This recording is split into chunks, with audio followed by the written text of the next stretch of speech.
7 cümlenin 4 tanesi insanla alakalı. Bunlara star çalışan diyoruz. İş mütasyonu dememiz için illa dijital olmamıza gerek yok. Üst düzey yöneticiler kontrolü ellerinden kaybetme korkusu yaşıyorlar. Özellikle böyle açarak söylüyorum. Hepimiz bir dijital başarı hikayesi yazmaya çalışıyoruz. Biz peki bunları nasıl aşacağız?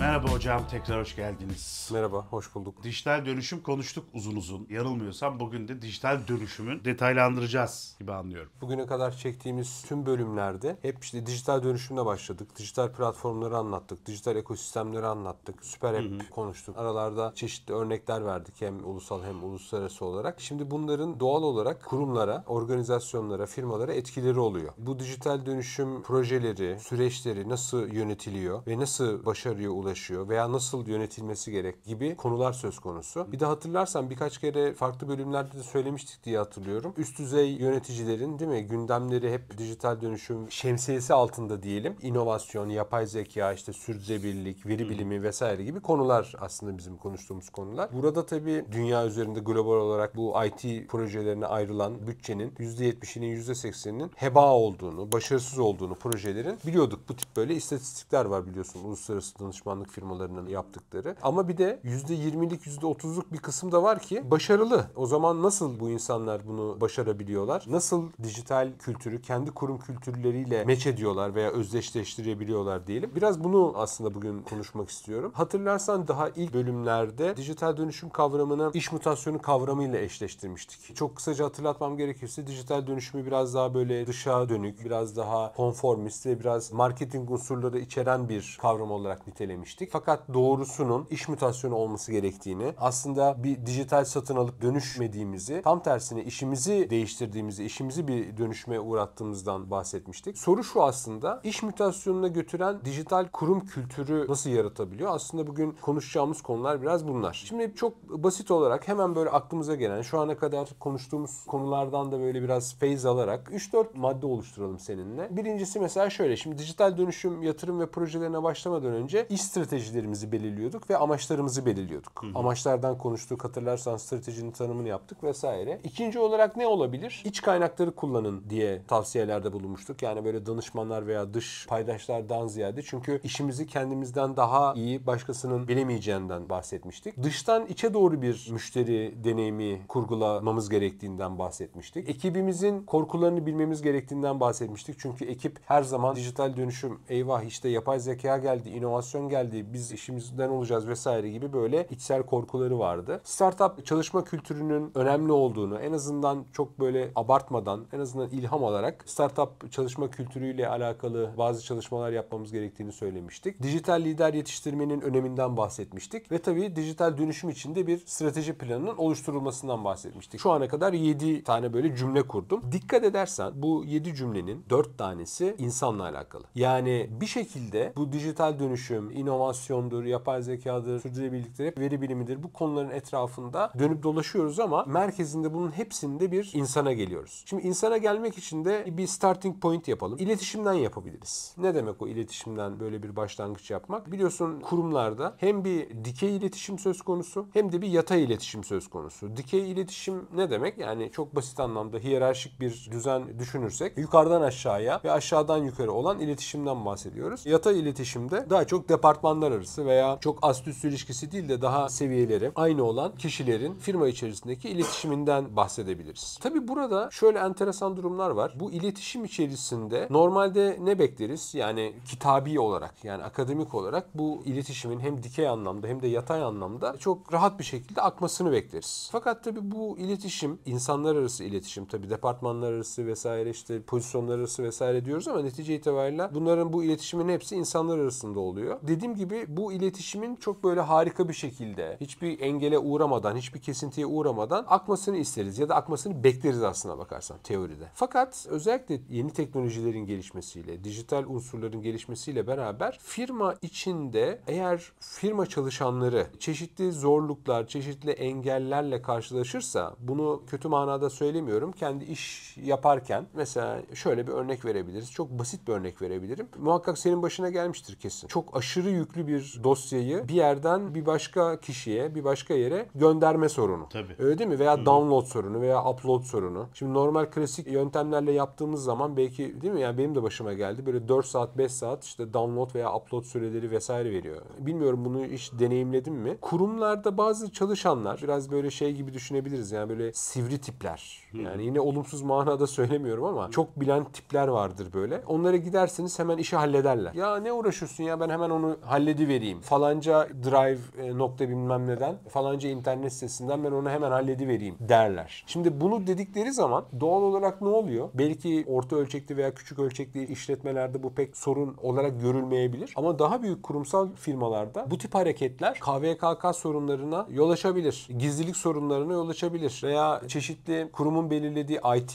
yönergeleri vardır, IT kuralları vardır. Bunların tamamen dışında bir hareket etmiş oluruz ve benzeri konular söz konusu. Bunlar işte çok kötüdür, kurallara uyun, işte kitabi gidin vesaire falan diyemiyoruz tabii. Çünkü genellikle bu tip böyle pratik çözümler de ne kadar kurumsal olsak da aslında tırnak içerisinde patron tarafından veya genel müdür tarafından biraz hoş da karşılanır. Çünkü o anki sorunu çözmüştür o kişi. Bu kişilere biz genel olarak star çalışan diyoruz. Yani muhakkak böyle bir kurumda, şimdi bizi seyredenler kesin kafalarında böyle birkaç tane, ya işte bizim firmada işte falanca adam var işte veya falanca kişi var. Her işimizi gerçekten de ya öyle, yani ne teknikle ilgili, işte dijitalle ilgili, bilgisayarla ilgili ne söylesek cevap veriyor diyeceklerdir. Çünkü muhakkak böyle insanlar vardır. Bunlara star çalışan diyoruz. Bunların tabii varlıkları gayet pozitif. Özellikle patronlar, dediğim gibi üst yönetim vesaire, ya tamam işte bir şekilde hallolmuş şeklinde bakıyorlar. Ama tabii diğer taraftan da ne oluyor? İşin olumsuz tarafında bu star çalışanların varlığı kişilerde, organizasyon içerisinde, o kurum kültürü içerisinde biraz böyle artık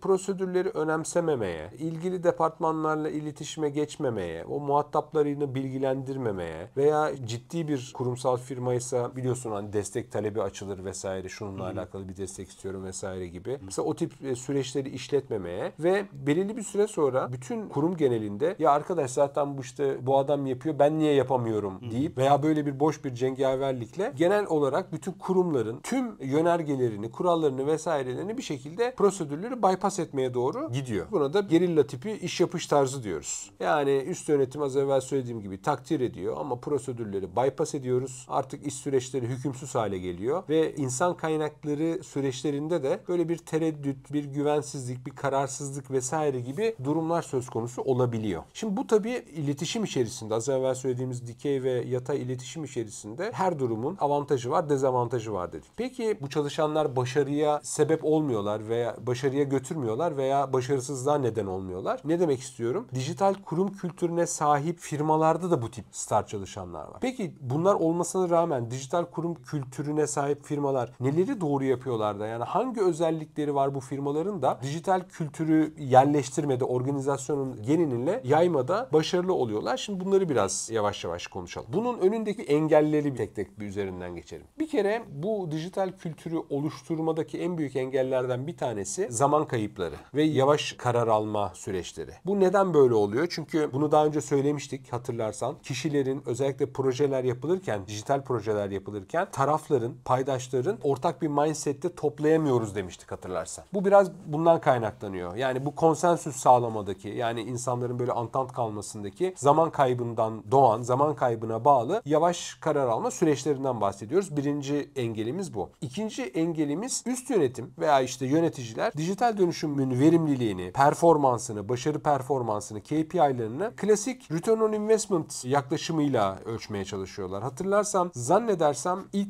videolarımızdan, ilk bölümlerimizden bir tanesi vardı. Netflix'in dijital dönüşümü diye. Orada bu Return on Digital konularını ele almıştık. Dijital dönüşümle alakalı projeleri çok böyle geleneksel KPI'lerle değil de o dijital dönüşüm projesinin kendi neviinden çıkarabileceğimiz, o projeye özgü dijital KPI'lerle ölçmek daha önem arz ediyor. Bu da ikinci engelimiz. Üçüncü engelimiz çok böyle dijitali veya teknolojiyi odak noktamıza alıp işin business modeller tarafını, gelir modeli tarafını, inovatif iş modelleri tarafını biraz ikinci planda bırakmak. Hocam iş mutasyonuna bir örnek vereceğim. Sizce doğru bir örnek mi? Şimdi bir kere şunu anladım ki ben iş mutasyonu aslında bütün bu genel verdiğimiz isim ve illa da dijital olmasına da gerek yok. Ama bir dijital ölçekte dijital dönüşüm sağlıyorsak aslında bu dijital dönüşümün daha üst kümesindeki adı iş mutasyonu. Doğru anlıyorum değil mi? Çok güzel iki cümle kurdun. Şu şekilde toparlayalım bunu. Çok doğru söylüyorsun. Yani iş mutasyonu dememiz için illa dijital olmamıza gerek yok. Fakat dijital unsurlar bu iş mutasyonunu ölçeklendiriyor. Dijital olarak ölçeklendiriyor. Hatırlar mısın, bir bölüm çekmiştik. Dijital ile sıfır maliyet mümkün mü diye. Orada dijital ölçeklenmeyi anlatmıştık. Bu onunla alakalı. Evet, yani iş mutasyonu sağlamak için dijitale ihtiyacımız yok. Ama tabii genellikle iş mutasyonları dijitalsiz de olmuyor bu arada. Tabii günümüzde özellikle. Evet, yani %99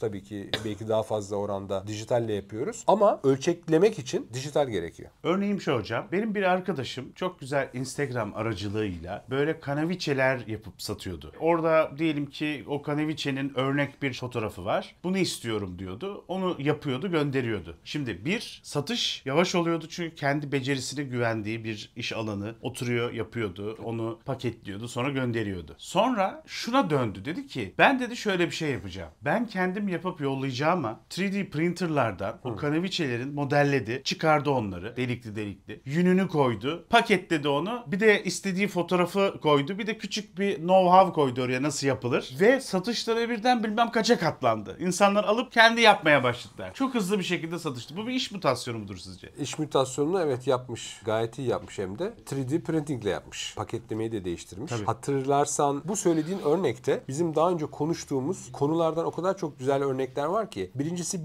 Instagram'da dedin. Hatırlarsan ne demiştik? Başkalarının network'ünü kullan. Hazır sosyal medya platformlarını kullan. İngiltere'de ne vardı? Asos vardı. GoPro vardı. Onlar değil mi? Instagram şeyleri kullanıyorlardı. Daha yeni konuştuk bunları. Normal mevcut platformlarda bir kere kullanılmasını öneriyorduk. Ki burada onun örneği var. Çok güzel. İkincisi paketleme unsuru. Yani aslında o biraz market pozisyonlama değil de sanki product positioning yapmış o. Bu verdiğin örnekte. Hatırlarsan bir de yeni doğan doğal tekstil ürününden bahsetmiştik. Sen söyleyince o aklıma geldi. Vallahi gayet iyi yapmış yani.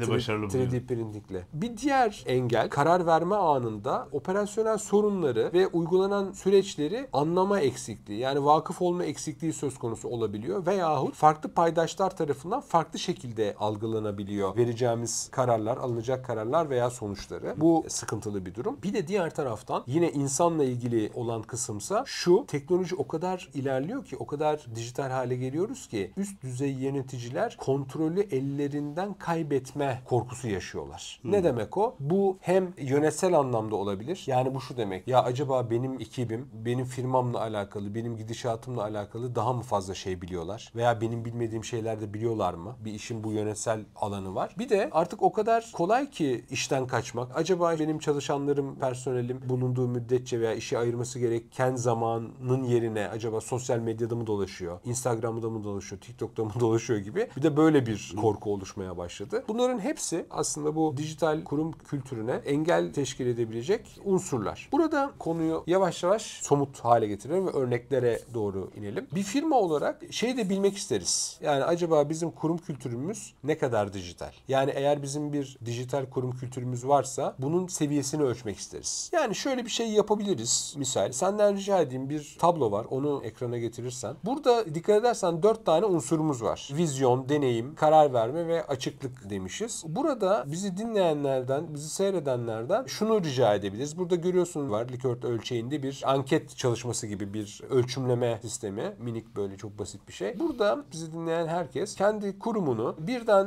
5'e kadar puanlasın. Yani misal vizyonla alakalı puanlayacaksa eğer kendi kurumunun, kendi kurum kültürünün vizyonunu zayıf, tutarsız, amaç ve vizyon duygusu olmayan biri işaretleyecek. Tam tersine güçlü ve paylaşılan bir vizyon duygusuna sahip olduğunu düşünüyorsa 5'i işaretleyecek. Burada emin olun şu şekilde çıkacak: hiçbir unsur, unsur, yani bu saydığımız vizyon, deneyim, karar verme ve açıklık unsurlarından birden fazla veya ikiden fazla 4'ün üzerinde çıkacağını pek tahmin etmiyorum. Bu genellikle böyle oluyor. Yani bunu sorduğumuz zaman büyüklük bağımsız, yani çok büyük firmalarda çalışanlara da sorabiliyoruz. Orta ve küçük işletmeleri de sorabiliyoruz. Bu maalesef bu hakim unsur hiçbir zaman bir veya iki tanesi hariç 4'ün üzerinde, 5'in üzerine maalesef çıkamıyor. Şimdi burada bu unsurları böyle bir üzerinden geçelim. Kurum kültürünün unsurlarını. Vizyon dedik. Güçlü vizyon. Bu güçlü vizyon ne demek? Yani ya da neden böyle bir vizyonumuzun olması lazım? Bunun sebebi şu. Güçlü, paylaşılan bir ortak bir amaç duygusu, yani aslında vizyon bizim kendi iç politikamızı ve firma dengeleri kaynaklı engelleri çok ciddi anlamda yok eder. Çok basitçe herkes çok fazla tartışmadan tek bir yöne doğru gider demek istiyorum. Bir dijital dönüşüm vizyonunu biliriz. Firmamızın dijital hedef ve başarı kriterlerimiz nettir. Nereye doğru koşacağımızı biliriz. Daha önceden bir dijital dönüşüm stratejik planı yapılmıştır. Buna ait proje planı araçları bizim zaten kullanımımızdadır. Az evvel ne söyledik? KPI'lerden bahsettik. Dijital KPI'ler oluşturulmuştur. Bundan dolayı biz artık return on investment'tan ziyade return on digital tarafına yoğunlaşırız ve benzeri gibi. Yani yapılmış bir vizyon ve oturmuş bir vizyon aslında bütün herkesi bir şekilde hadi bakayım gelin bir arada şu tarafa doğru gideceğiz gibi bir duygu, bir his veriyor kurum geneline. Bir diğer konu da vizyonun haricinde bu dijital kurum kültürünü oturtabilmek için mümkün mertebe burada çalışanlara da ekibe de bir deneysel özgürlük vermemiz gerekiyor. Deney özgürlüğü şuna yarıyor. Çalışanların, ekibin kendi önceliklerini belirlemelerini sağlıyor. Ona yardımcı oluyor. Otonom karar verme konularıyla alakalı ciddi anlamda destek oluyor ekiplere ve nasıl çalışılacağıyla alakalı yöntemleri bulmada çok ciddi anlamda yardımcı oluyor. Tabii deneysel özgürlüğe sahip çalışma ortamını nasıl oluşturacağız? Genellikle mesela Google'da bu tip şeyler var. Tesla'da da bu tip böyle deneysel özgür çalışma ortamları söz konusu. Yani ne yapıyor mesela firmalar? Diyelim günde 8 saatlik çalışma süresi varsa diyor ki kardeşim ben bunun 2 saatini, 1 saatini veya haftalık olarak diyelim 45 saatse bunun 5 saatini, 10 saatini ben yine senin çalışmandan sayıyorum ama git bana falanca konularda, tabii bunların hepsi organize. Hani oturup da hani git kardeşim sen ne yaparsan yap bir düşün gel bana şeklinde değil. Bu deneysel özgürlük alanı da aslında çok ciddi managed bir durumda. Yani bu da yönetiliyor. O da ayrı bir konu. Nasıl oluşturulabilir? Şu şekilde oluşturulabilir. Bir kere çalışanları dijital dönüşüm projelerine dahil edebilirsiniz. Onlara projelerde sorumluluklar verebilirsiniz. Görev tanımlarını, hedeflerini ve tabii buna bağlı olarak ödül sistemlerini de dijital dönüşüm projelerine paralel şekilde revize edip uyarlayabilirsiniz. Mesela böyle bir yöntem söz konusu olabilir. Bu ekibinizi, takımları, ekipleri, personeli, çalışanları mümkün mertebe karar verme mekanizmalarına dahil edebilirsiniz. Tabii bunun sonucunda tüm bu yaptıklarınızın neticesinde bir de hem düzeltici hem de yenilikçi bir geri bildirim sistemini kurmanız gerekiyor. Yani tamam çalışanları biraz özgür bıraktık. Tabii yönetilebilir bir şekilde. Yani oradaki çalışan veya ekip nasılsa işte bir kişilik grup mu, 3 kişilik grup mu, 10 kişilik grup mu? Onlar tabii ki belirli bir deneysel özgürlük alanında bir sandbox, buna sandbox deniyor genellikle. Bu sandbox içerisinde belirli bir proje içerisinde yine çalışıyor olacaklar. Tamam doğal olarak direkt olarak kendi yaptıkları operasyonel işe belki yaramayacak. Biraz endirekt olacak ve biraz da tabii zaman vaadi var. Yani belirli bir süre vaadi var. Belirli bir süre sonra gerçekleşecek olan bir inovasyon üzerine çalışıyor oluyorlar. Bunların nasıl ilerlediğiyle alakalı. Ha evet siz bu şekilde ilerlemişsiniz. Bu tip şeyler yapmışsınız ama tabii bunların görüşmelerini yapıp muhtemelen 180 derece görüşmeler veya 360 derece görüşmeler yapıp insan kaynaklarının bu ekiplere çok ciddi anlamda ve değerli bir geri bildirim vermeleri gerekiyor. Bir diğer konu karar verme konusu. Aslında bu karar alma mekanizmalarını bir şekilde organizasyonun geneline yaymak lazım. Bu şu demek değil yani her önüne gelen kafasına göre bir karar alsından ziyade ekipleri mümkün mertebe bu klasik anlamda şey vardır. Management'ta yine böyle ilk Management 101'de, işletme 101'de gösterirler. Üçgen çizer hocalar. Tahtada onu yazarız. Yani işte stratejik seviye, taktik seviye ve operasyonel seviye karar alma seviyeleri vardır. Tabii bunlar karar alma seviyeleri biraz insan kaynaklarının matris organizasyonlarıyla birleştiği zaman da ekipler oluşmaya başlıyor. Hem departman olarak sorumlulukları olan hem de aynı zamanda belirli projelerde farklı yöneticilere bağlı olan ekipler oluşmaya başlıyor. Bu ekiplerin de hem stratejik hem taktik hem de operasyonel seviyedeki çalışanlarla beslenmesiyle beraber bu ekiplerin kendi kararlarını almada biraz daha özgür olmaları, daha otonom olmaları sağlanabilir. Bunlar biraz süslü laflar. Otonom karar alma süreçleri dediğimiz zaman ne demek demek bu? Kendi kendine karar almak. Ne kadar güzelmiş ya. Kafamıza göre kendi kendimize karar alalım ma doğru gidiyor. Bunlar tabii böyle değil. Kendi kendine karar almak çok sorumluluk gerektiren bir şey. Bazen çalışanlarımız istemeye de bilirler.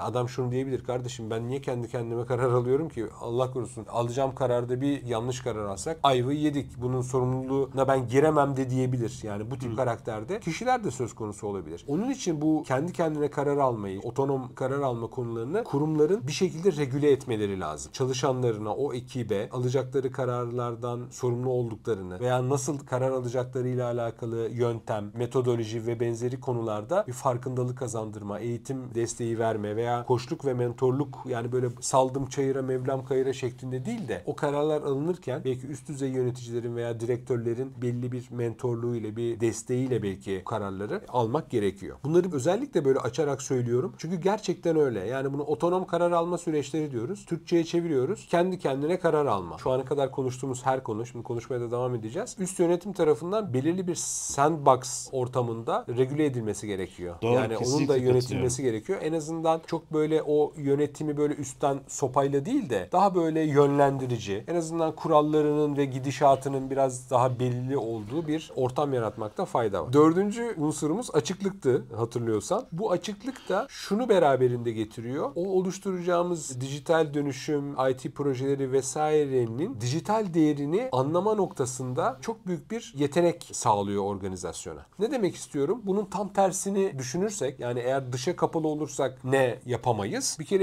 karar vermelerimiz biraz yavaşlar. Çünkü tek başımıza kalırız. Yani kapalı bir organizasyonda dışarıdan çok fazla feedback alamayız. Yeni iş yapış tarzlarına, yeni iş modellerine, yeni iş gelir modellerine uygulamada biraz çekingen kalabiliriz. Ve netice itibariyle hepimiz bir dijital başarı hikayesi yazmaya çalışıyoruz. O hikayeyi yazmakta biraz eksik kalabiliriz. Burada şöyle bir örnek verebilirim. Daha önceden bu örneği vermiştik, hatırlarsan. BMW Startup Garajı hatırladın mı? Hatırladım tabii. BMW Startup Garaj ne yapıyordu? BMW'nun startup inkübasyon firmasıydı. Hatırlarsan neredeyse Türkiye'deki büyük ölçekli firmalar kadar oldukça yapısı, kurumsal anlamda gelişmiş bir yapıydı. Bu yapıyla dışarıya kendini açmış durumda BMW. Bütün inovasyon fikirlerini, startup, entrepreneurship, işte girişimcilik fikirlerini alıyor ve bunların hepsini alıp BMW'nin içerisinde değerlendiriyor. Farklı farklı örneklerden konuştuk. Hatırlarsan Cisco'nun bu DHL'le, Caterpillar'la, Airbus'la beraber oluşturduğu bir çalışma grubu vardı. Tedarik zincirinin blockchain tabanlı bir modele geçirilmesiyle alakalı bir örnek vermiştik, hatırlarsam. Bunların hepsi güzel örnekler. Yani açıklık politikasına güzel örnekler. Buradan tabii dinleyicilerimiz şunu da düşünebilir. Bir de hatırlarsan açık inovasyondan da bahsetmiştik. API'lerden vesaire bahsetmiştik. Bu da aslında güzel bir örnek olabilir. Yani kısaca özetleyeceksek, dijital kurum kültürü kurmadaki en büyük engellerimiz vizyon eksikliği olabilir. Deneysel özgürlük alanımızın kısıtlı olması veya hiç olmaması olabilir. Karar vermede ciddi bir yavaşlığa sahip olabiliriz ve dışa kapalı bir kültürümüz söz konusu olabilir. Bunları aşmada da yapmamız gereken şey, yani tamam bu engellerimiz var diyelim. Biz peki bunları nasıl aşacağız? Bunlara da en güzel cevabı aslında yine dijitalle vermek lazım. Yani bu engelleri kaldırmak için de yine dijital kaldıraçlar, yine dijital yaklaşımlar sergilememiz gerekiyor. Vallahi hocam şimdi hepsine bakıyorum, özetle diyorum ki bu engeller bizde yok. Vizyon eksikliğimiz yok. Vizyonumuz Çok tam, güzel. hamdolsun. Deneysel özgürlük ortamı var. Burada Deneysel özgürlük ortamını var. Bence var gerçekten. Evet. O konuda başarılısın. Karar vermede yavaş değilim diye düşünüyorum. Hızlı karar veriyorum. Hatta bazen önce karar veriyoruz, sonra uyguluyoruz.